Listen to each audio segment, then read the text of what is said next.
Are you high right now? No, I'm pregnant. You can drug test me. I want to. Okay. 8 months pregnant. Why would I be high? We have all kinds of people that use when they're pregnant. I've got people that use weed. I've got people that use meth while they're pregnant, drinking alcohol, smoking weed. I've got it all. In this building, if it can happen, it will happen. So for me, I don't trust anyone. When people tell me something, it goes in this ear and it goes out that ear. The only thing that rides are actions. You telling me something don't mean anything. All I know is that your case has been open for 2 years. And what have you done in that time? If you have done nothing, I'm not down with that. And we're going to set your case for trial. And if you don't have everything done by that time, then we'll push you to trial. But right away, you can feel the tension in this courtroom. The judge is making something very clear. This case has been dragging on for 2 years, and patience is running out. In criminal courts, judges hate when cases stall like this. From their perspective, every delay means victims waiting for justice and the system getting clogged up. But here's the twist. The defendant is 8 months pregnant, which adds a whole different layer to how this situation might be handled. The big question now becomes, is this a case of someone avoiding responsibility or someone genuinely struggling to keep up with the court's requirements? the case is 2 years old because of only one person. So this is what we're going to do. We will set this case off for a week. You have a week to get the decision-making class done. If you don't have it done in a week, then I will set your case every single day until you get it done. You will be so sick of us, it'll be like a career for you just to have to come up here every single day. So we're going to get you to do it one way or the other. What do you do for a living? I just got a job recently. Doing what? Excuse me, working from home. And it was hard for me to get that job because of the case. And it's like the reason that it keep going on and on because no one ever contacted me about coming to court. So, Ms. Bowie, you have a theft record, and now This is an important legal moment. The judge is basically explaining the real-life consequences of a criminal conviction. Even relatively smaller charges like theft or criminal mischief can follow someone for years, affecting jobs, housing, loans, and even government assistance. That's why programs like PTI, pre-trial intervention, exist. If the defendant completes certain requirements like classes or restitution, the case can often be dismissed without a conviction. So the stakes here are actually huge. If she finishes these requirements, she could walk away without a permanent record. If she doesn't, this case could turn into a conviction that impacts the rest of her life. especially since you're 8 months pregnant, something has to give, and you got to get on it. The decision-making class, you could do that at home, online, in the middle of the night. There's no excuse for you not to have that done. None. That tells me that you just don't want to get it done because you can't. it's money situations. Like I have rent, car note, and things that I have to pay as well. I had plans on paying it, but due to the storm that we had, I had to miss work. And things didn't fall in place as it should have. Doesn't the DA still have, do you have the classes online that they can do? I think this is an online class that we're requesting, Judge. Yes, they're not free anymore, Judge. It used to be free and now it's not free anymore. How much is it? How much is the class? DA's website is $50. That's with the DA. If she goes to like this American Integrity course, it's $20. Yes, I've sent her those links, Judge. She's Can you just swing $20? Say that again. Can you swing $20? Like I can try, but I have rent, I have phone bills, I have things that I need to pay to make sure that my child is taken care of when he gets here. And the problem is that, I mean, if you once that child gets here, you're never going to get this done. It's imperative that you get this done now. How are you going to be able to come up with the restitution? It's $125. I mean, It sounds like to me she's not going to be able to get it. Mrs. Zarate, I don't know. I don't know. Judge, I was just going to say that if the restitution is the most important thing to the state, maybe she should just focus on that versus putting that money towards the class. But I understand the state wanting her to. But still, though, Allie, I mean, tell me, how much money do you make a month? What exactly do you do? I just recently started working there. Doing like what? 2 months now. I was homeless at first, and then the money with the checks that I did get recently, I got me an apartment, got me a Great. car. Say it again. Great. That's great. Yeah, that's what I'm Doing saying. good. So it's like everything is falling into place for me, but it's like I still have this case, and it's like I don't have the money to like come with $125. Then let this be a lesson.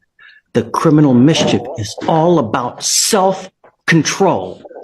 You get upset and you start wigging out without thought to consequence. How miserable has this experience been? Very miserable. Great. I hope so. Because that way, hopefully, next time you get in this kind of position, you'll think twice before acting without thought. If I do this, what's going to happen? If I say this, what's going to happen? Nevertheless, how are you going to be able to, how do we do the money? I was thinking more time. How many resets have we done, guys? At this point, the courtroom conversation shifts from punishment to problem solving. The judge is trying to figure out something courts deal with all the time. What happens when a defendant simply can't afford the financial conditions of a case? Instead of immediately pushing toward conviction, the court starts exploring alternatives: smaller payments, community service, or restructuring the timeline. And here's something interesting to think about. Is the justice system supposed to punish people who can't pay, or help them find a way to make things right? That debate plays out in courtrooms across the country every single day. Man, I don't. Yeah. I discussed that with Xavier. I mean, he's been very willing to work with me, but the issue is, given her being pregnant, community service. Mrs. Zarate, I don't know how at 8 months pregnant, you know, unless you keep it open for another 6 months and then, but I don't know if Judge Draper is going to want to do that, being that the case is 2 years old as it is. I mean, also community service is something that can be completed online. They do have programs where that can be done. Oh, well, I've never heard of that, but that's really? Yes, you can do like reading to children and that type of stuff online for community service hours. How about that? Yes, sir. But we need to put a time limit. It's time to put this baby to bed, as you well know. You know, like you don't want this open forever, right? It's time. And Judge, just so the court knows, you know, I've heavily advised her against taking any kind of time served or anything, which would obviously dispose of this because she's having trouble right now. She's certainly not going to be able to get a job with this conviction. So not only that, if you want state services ever, you know, if you ever want to go to school, get financial aid. You ever want to get services from as far as like food stamps, Social Security, all these other social services with convictions, it's not going to happen. That's why the worst thing you could possibly do is just plead guilty and just, I'm going to move on. When you take a half-ass approach, you get a half-ass result. So, I guess, why don't we set it off for a week for you guys to go back to the drawing board to try to reach some kind of resolution? How much money are you making? What are you doing now as far as work? Working from home, a call center, Okay. 14 an hour, How much are you working? Are you working full time? full time. So tell me how much you're making on an average paycheck. $1,010 Every paycheck, every 2 weeks? every 2 weeks. That's great. How much is rent? $1,600. So you got about 400 left to play with after rent. And then I have my car note that comes right after that on the 16th. How much is a car note? 500. Why are you living in such that's an expensive apartment. Where are you living, dude? In Woodlands. No. Are you living in like a lap of luxury? $1,600 for an apartment is a lot of money is it a 1-bedroom, 2 or 3? This is a bedroom. Who are you living with? My little brother. Is he paying rent too? And he helps out when he can. Great. Is he working?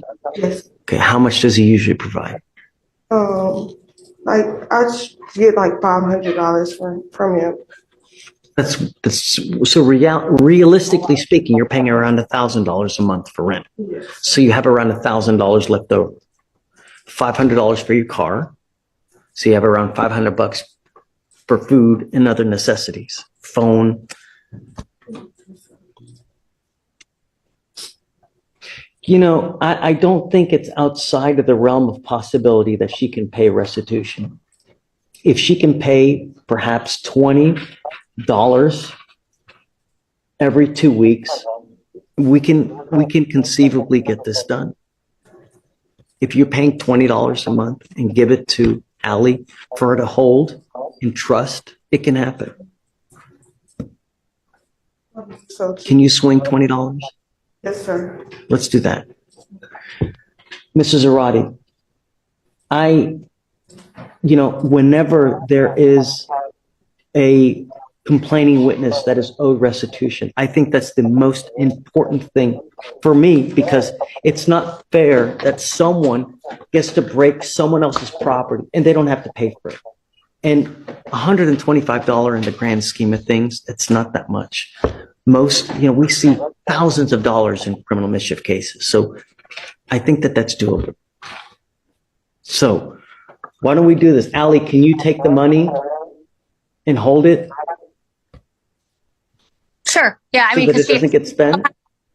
do a money order but yes, I can. Because the DA's office is not going to take it piecemeal.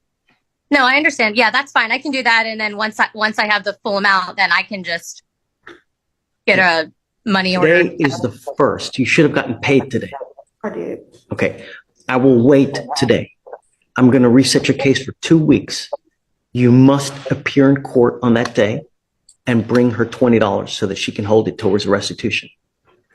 Let's reset this thing every 2 weeks for you to give them $20 every time. And then after you got the 125, the case is over, done, and they'll dismiss it. Bet? Judge, I just wanted to ask, are you indicating that, I guess, what about the class? I don't know. You guys fight about that. Okay. I don't care. Okay. I don't. I mean, to me, the most important thing is a restitution to a complaining witness, because it's just not fair otherwise, really. Whether you guys, it don't matter to me. You just fight about that. State about it, and I just want my client to know, don't go and pay for the class. Seems like she's miserable enough as it is. Okay, let's focus on the restitution, and I'll talk to the state. All right, ma'am. Okay. You're gonna reset it for 2 weeks, Judge. Yeah. Required appearance. Right. The $20. We're almost there, and you can literally almost get this done before you have the baby. Just be done with it once and for all. And hopefully, just start thinking about this. It's all about, when you get angry, don't let loose. Do you have any questions? It's okay. Tell me, is this going to be okay with you? Are you sure? Yes. If you have any more issues, just come back and talk to us. Don't just take off. That's the worst thing that you can do. We can always try to work something out. Okay? Okay, man. You wanted to go back to 12 or where? Okay. I'm going to have you sign for reset there. And good luck, man. Okay, Miss Boo. Okay, Miss Bobby, I'll give you a call shortly.